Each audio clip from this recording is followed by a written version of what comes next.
Hello, hello, hello, and welcome back to episode 26 of the News Just News weekly roundup, where we talk about everything from entertainment to the economy, politics, everything. And you can find all of the stories that we're going to talk about today and more at newsjustnews.com. So I'm Adam Pika, and as always, I am joined by the amazing Anna Faraz. How are you, Anna? Hi, I'm good. Good to be back. Yeah, of course. I mean, you were saying you were a little bit sick earlier, and let's start off with actually kind of the worst. Let's get the worst topic out of the way, the Hantavirus story. So it's been everywhere. Hopefully you don't have it, but I mean, you haven't been on the ship, so yeah. So Hantavirus, this we've been seeing this for a while. There were a lot of people trapped on a ship, and the hantavirus was going around. So it's from rat droppings, I think, and yeah, it's unfortunately, I think a Dutch couple and another person has actually died from it. So obviously that's why there was a lot of attention on this. And now the ship's docked. People have been evacuated back to their countries, and I think there's 11 positive tests, but everyone's quarantining.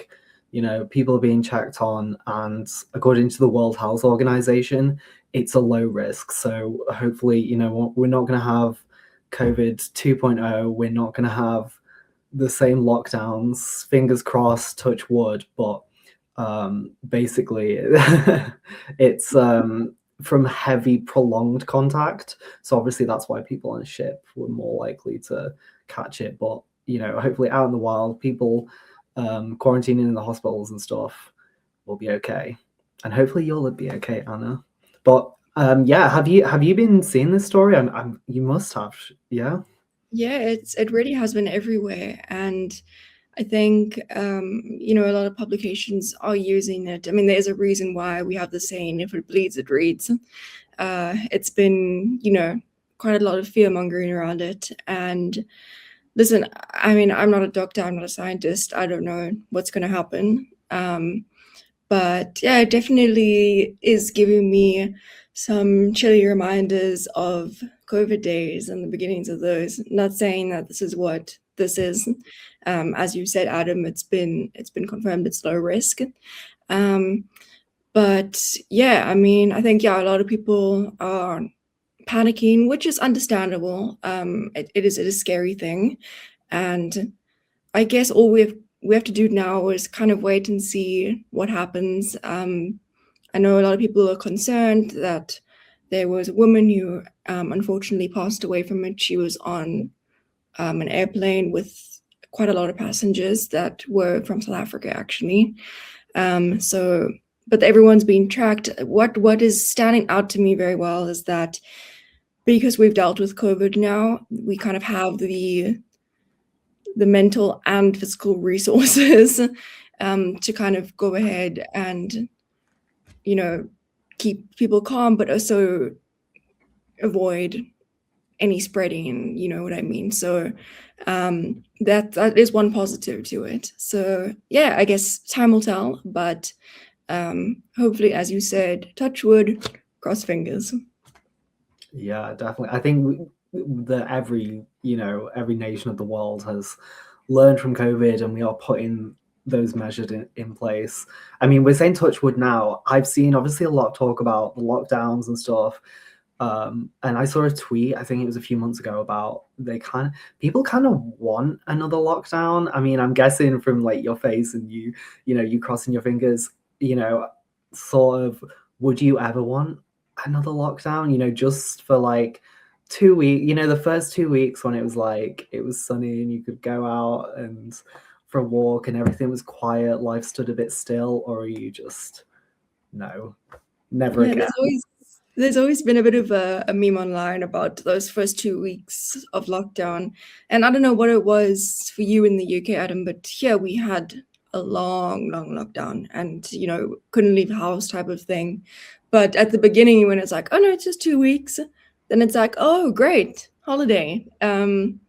So, I mean, it sounds terrible, but maybe a part of me is like, yeah, sure, why not? But I work online anyway, so it wouldn't really affect me much. But yeah, I do hope it doesn't get to that stage, though. I understand why people are saying, yes, let's do it, because a lot of people are overwhelmed and need a break. I think both of us included. But hopefully it doesn't get to that point. Yeah, definitely. I agree with what you mean. The first 2 weeks, there was a lot of sort of hope, like let's get over it, and then it dragged on Yeah. and on and on, and I am very glad not to do it. Although I guess we both would fare pretty well if we're already working from home. But yes, anyway, let's move on to some nicer news. Anna, the BAFTAs have been on, they've been here. There are I mean, the top one, Adolescence, obviously, we've talked about it. How many? We must have talked about it so many times on here. So Owen many. Cooper, but he wasn't the only one. So tell us everything, Anna. Yes, so the BAFTAs happened on Sunday night, and there were a lot of standouts, most of those being Adolescence, as well as One Battle After Another.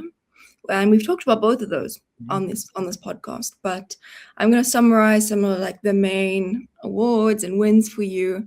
When it comes to Adolescence, they took home 4 awards, which is really record breaking. And it is incredible. We had Stephen Graham as one of the best leading actors, Owen Cooper as best supporting actor, and he made history being the youngest to ever win supporting actor at the BAFTAs, and he's made history in all those other awards. I mean, this kid is going places. We also had Christine Tumaco, who played the mother. She also got best supporting actress. And then Adolescence as a whole won best limited drama.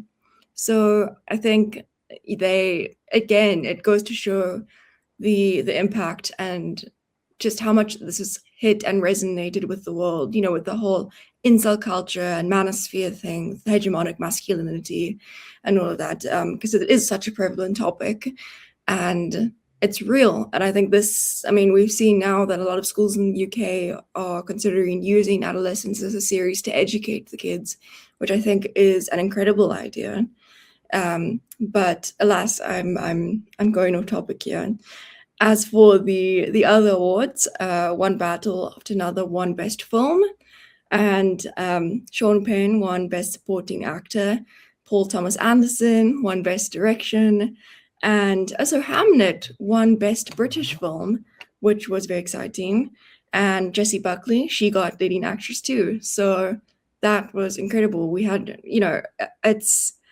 it was exciting to see these two creations kind of get the attention that they deserve.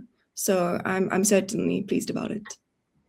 Yeah, definitely. I mean, every single one. I think this, we've spoken about all of them, and for everyone watching at home, if you've not seen before, we've done 26 podcasts. I'm sure there are so many where you can find where we've spoken about Adolescence, where we've spoken about One Battle After Another, when it was Oscar season and all of those awards. You can find So sorry, continue. no, it's okay.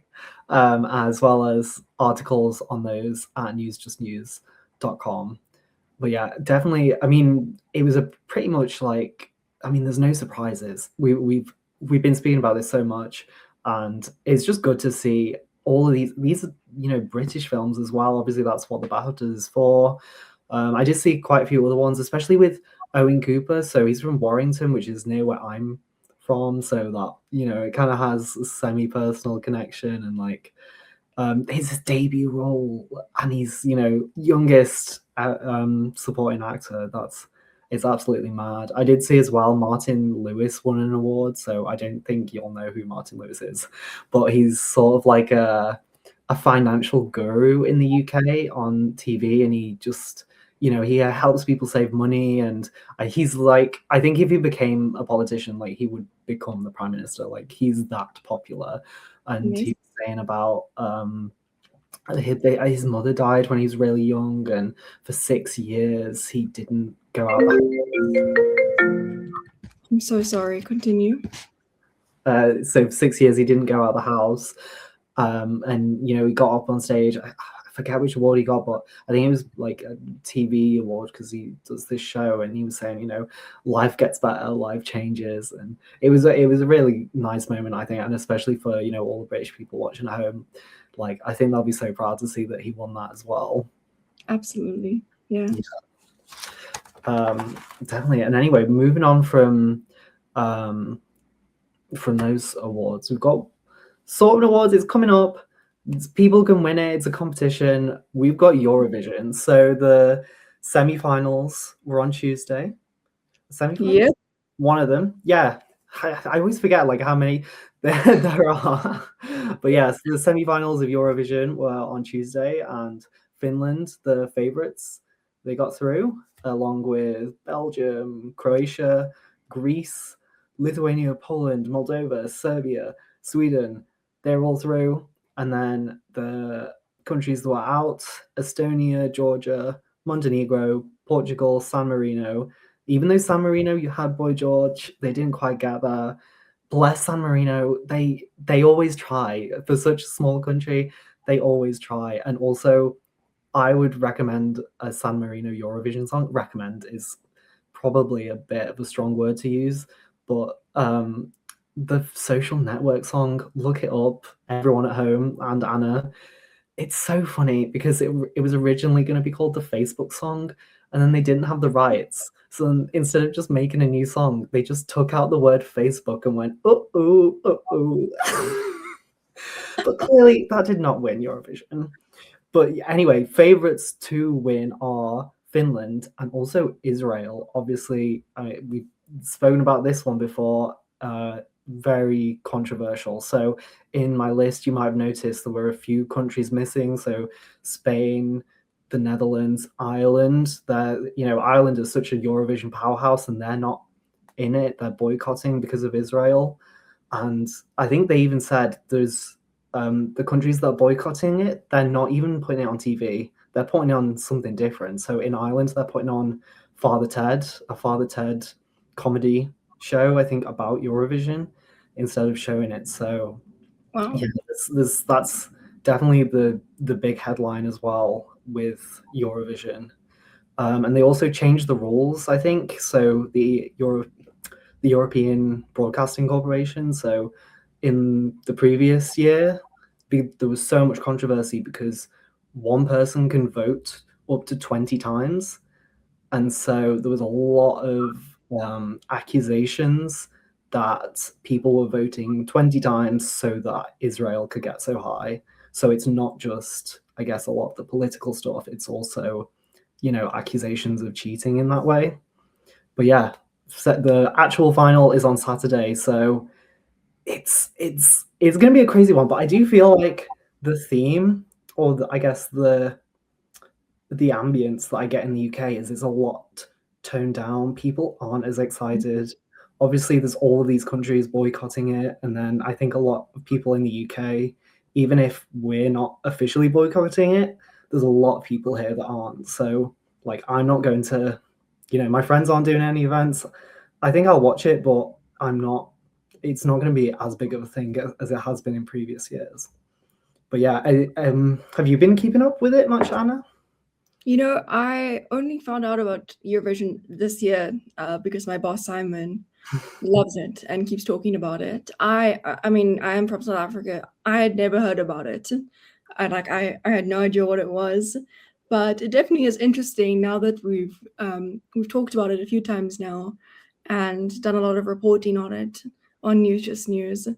I'm excited to see what happens this year. It's definitely interesting, the change this year. Not politically, but politically, but also in terms of the leading countries. So that's interesting. But there isn't. I don't have much else to say about it. As for I'm just excited to see what the conclusion is. Yeah, definitely. So obviously we have Israel and we have Australia are in it as well. Would you like to see South Africa enter? Yeah, I think South Africa would absolutely smash it. I mean, we have so much talent in this country, and so we know we're very creative here. So I think they would do really well. This is actually something I must get onto. I need to I need to make sure this happens next year. I remember that I think last year they have an Asia version. It's called I swear it's called like Eurovision in Asia. I think it's kind of weird that they keep the Euro in it. I don't know why they didn't just call it Asia Vision, but I think it is cool that we can sort of export this because it was set up. I don't know how much you know about the history of it, Anna, but it was basically set up in the wake of the Second World War to unite all of Europe again through music. I think that's literally the motto, like unity through music. So yeah, it's a really cool thing, and I think especially in times like these, we so much conflict going on through the world, and I think Eurovision, even though it's trying to unite people, obviously it's not. There's still a lot of controversy. There's still a lot of political critique of it, but I still think it still does quite unite a continent, which is great to see. Yeah, definitely. And yeah, speaking of music, the the Beatles, the band, the band ever, the Beatles. There's a new exhibition on in London, right? Tell us more about that. Yes. So Lucia is gonna. She's obviously not here today, but she loves the Beatles. So I'm gonna try to do her justice in reporting the story. But there is a Beatles interactive fan experience that is launching in London next year. So I'm so excited about that. I don't live in London, but if my friends are moving there, a lot of my friends are. So if I'm in London next year, I'm absolutely 100% going. It's going to be held at the Apple Corp's headquarters, and fans can they can go inside and see the Beatles headquarters as well. Like I think the address is 3 Savile Road. Um, and that's where they recorded Let It Be, and they also did their final rooftop gig there in 1969. So what an iconic venue, and something that's never been open to the public before, and now it is. So that is so exciting. And it's going to include exhibitions, old archives, fan stores to buy merch and whatnot. And they're also going to do recreation of the studio where they filmed the song Let It Be, and I love that song. So I think this is going to do so well. We've had so many fans that are deeply excited, including me. So I am so excited for this. I mean, even just taking a photo like over Abbey Road, like that's already like whoo. But this is just a whole new experience. And this is coming at quite an exciting time for the Beatles and Beatles fans in general. I mean, Paul McCartney is set to release the Boys of Dungeon Lane, a song which is he's releasing on May 29th. So that's exciting. And then also, as we know, there's 4 individual films that are planning to be made by Sam Mendes. So there's just a lot going on with all of this. I think recognition and artistic creation. So I think this is a perfect time to be creating an interactive fan experience. What do you think, Adam? Yeah, definitely. I think not that they ever went away, but I feel like there's always like simmerings of Beatle mania. Like it's still here, it never left. I think there was, a Doctor Who episode about the Beatles, and I think it was like meant to be in that studio as well. That was last year, so they're still there. Lucia, we'll have to send Lucia. She'll have to give us a review. Yeah. Yeah, go on Lucia's author profile on justnews.com. You will see however many Beatles articles she has it. So if you want more Beatles news, go on Lucia's profile.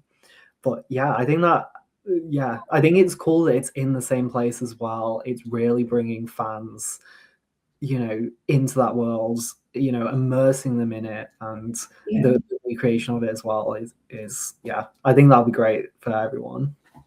Yeah, absolutely. Yeah, okay. Thanks everyone for watching, and we will see you next week. Bye. Bye everyone. Bye, Anna. Thank you, everyone. Bye.